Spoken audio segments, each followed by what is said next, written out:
warahmatullahi wabarakatuh. Perkenalkan, nama saya Winda Julieta, NIM E2019-1156 dari Perbankan Syariah 4. Saya akan menjelaskan tentang bagian yang kedua, yaitu perencanaan strategi korporat dan divisi. Semua kantor pusat korporat melaksanakan 4 kegiatan perencanaan. Yang pertama, mendefinisikan misi korporat. Untuk mendefinisikan misinya, perusahaan harus menjawab pertanyaan klasik Peter Drucker. Apa bisnis kita? Siapa pelanggannya? Apa nilai bagi pelanggan? Akan menjadi apa bisnis kita? Bagaimana seharusnya keadaan bisnis kita nanti? Pernyataan yang tampak sederhana ini adalah pertanyaan tersulit yang harus dijawab oleh perusahaan. Perusahaan yang berhasil tidak pernah kendor dalam mengajukan pertanyaan tersebut dan menjawab dengan baik. Pernyataan misi merupakan pernyataan paling baik ketika pernyataan itu mencerminkan visi, impian yang hampir mustahil, yang memberikan arah bagi perusahaan untuk 10-20 tahun berikutnya. Seperti yang A, industri, B, produk dan aplikasi, C, kompetensi, D, segmen pasar, E, vertikal, dan yang terakhir F, geografis. Seperti contoh pernyataan misi berikut. Bisa kita lihat di sana, itu merupakan contoh pernyataan misi dari Bank Mandiri. Lalu selanjutnya itu menentukan unit-unit strategis atau yang biasa disingkat SBU, Strategic Business Units. Strategi pada level unit bisnis yang dikenal dengan istilah SBU, Strategic Business Unit, merupakan strategi yang diterapkan pada peringkat definisi perusahaan. Divisionalisasi organisasi perusahaan ini diperlukan dengan adanya pertumbuhan usaha. Berdasarkan ragam produk, kemungkinan akan dibentuk misalnya divisi produk A, produk B, dan produk C, lalu atau sebagainya. Berdasarkan ragam usaha, suatu perusahaan mempunyai beberapa divisi usaha, seperti divisi perkapalan, divisi agrobisnis, divisi perbankan, industri pariwisata, dan lain-lain. Sementara itu, berdasarkan ragam wilayahnya, dibentuk divisi kawasan Indonesia bagian Barat, kawasan Indonesia bagian Tengah, dan kawasan Indonesia bagian Timur. Jika sudah menjadi perusahaan multinasional, dibentuklah divisi berdasarkan negara dan benua. Misalnya divisi Eropa, divisi Asia, Amerika, dan sebagainya. Seperti gambar di atas, ini merupakan contoh perbandingan bisnis berorientasi produk versus berorientasi pasar. Perusahaan besar biasanya mengelola bisnis yang cukup berbeda, di mana setiap bisnisnya memerlukan strategi sendiri. General Electric mengklarifikasi bisnisnya ke dalam 49 unit. Bisnis strategis atau yang biasa disebut dengan SBU.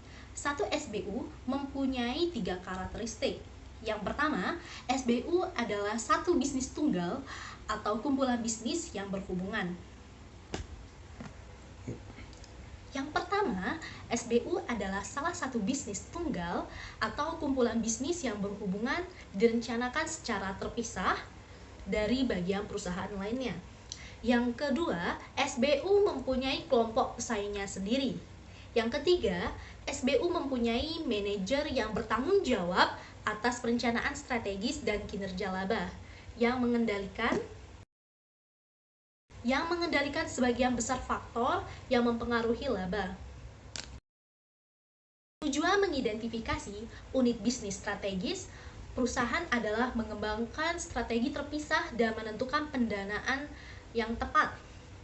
Manajemen senior tahu bahwa portofolio bisnis mereka biasanya meliputi bukan hanya sejumlah pencetak laba di masa lalu, tetapi juga calon pencetak laba di masa depan. Lalu selanjutnya itu menentukan sumber daya pada setiap SBU. Setiap mendefinisikan SBU, manajemen harus memutuskan bagaimana cara mengalokasi sumber daya korporat pada setiap SBU.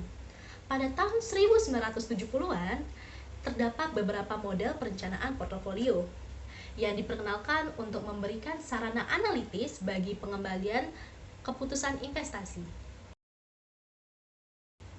Model lain, matriks, pangsa pertumbuhan BCG menggunakan pangsa pasar relatif dan tingkat pertumbuhan pasar. Tahunan sebagai kriteria pengambil keputusan investasi, model perencanaan portofolio seperti ini tidak banyak lagi digunakan karena terlalu sederhana dan subjektif. Metode terbaru yang digunakan perusahaan untuk mengambil keputusan investasi internalnya didasarkan pada analisis nilai pemegang saham dan apakah nilai pasar perusahaan lebih besar dengan SBU atau tanpa SBU, baik dijual maupun dipisahkan. Lalu itu selanjutnya penilai peluang pertumbuhan.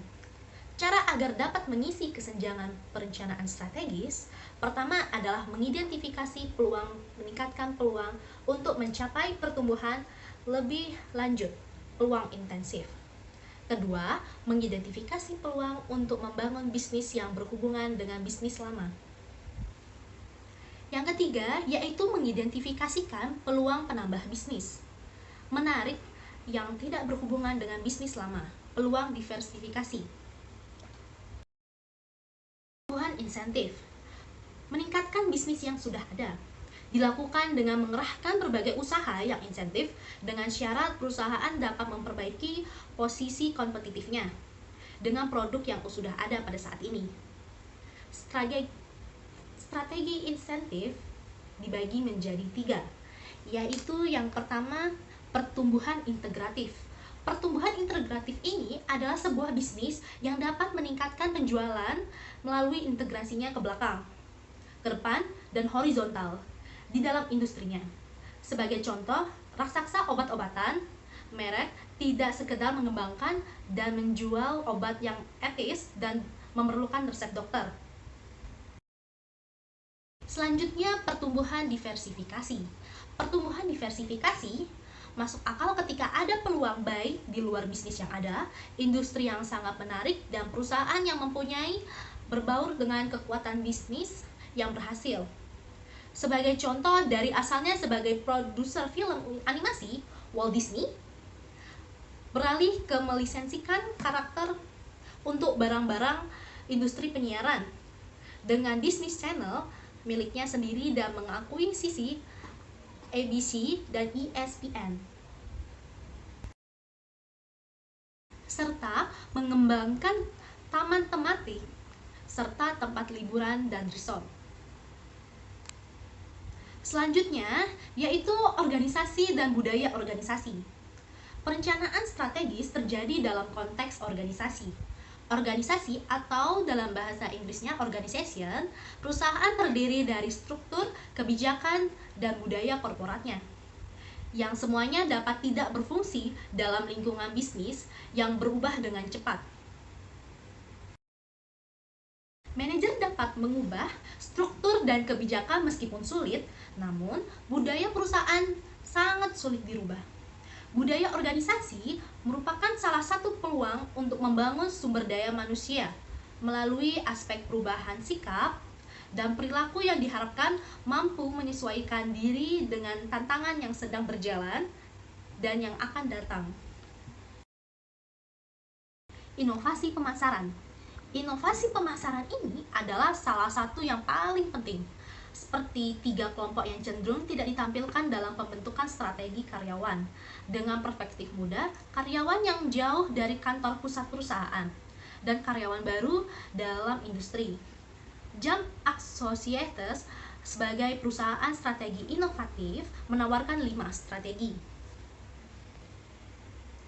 5 strategi ini adalah kunci untuk mengelola perubahan dalam sebuah organisasi. Yang pertama, menghindari judul inovasi. Yang kedua, menggunakan sistem pertemanan. Yang ketiga, segera menentukan ukuran, menentukan sejumlah kriteria pendanaan. kriteria pengujian dan kinerja yang berbeda untuk inovasi tambahan. Yang keempat, membidik sasaran mudah terlebih dahulu. Dimulai dengan ide-ide yang mudah untuk diimplementasikan. Lalu yang terakhir, mendapatkan data untuk mendukung insting Anda. Gunakan pengujian untuk mendapatkan masukan dan memperbaiki ide-ide. Sekian dari presentasi saya. Semoga presentasi saya ini bisa bermanfaat ya bagi teman-teman semua. Selanjutnya akan dilanjutkan oleh teman saya.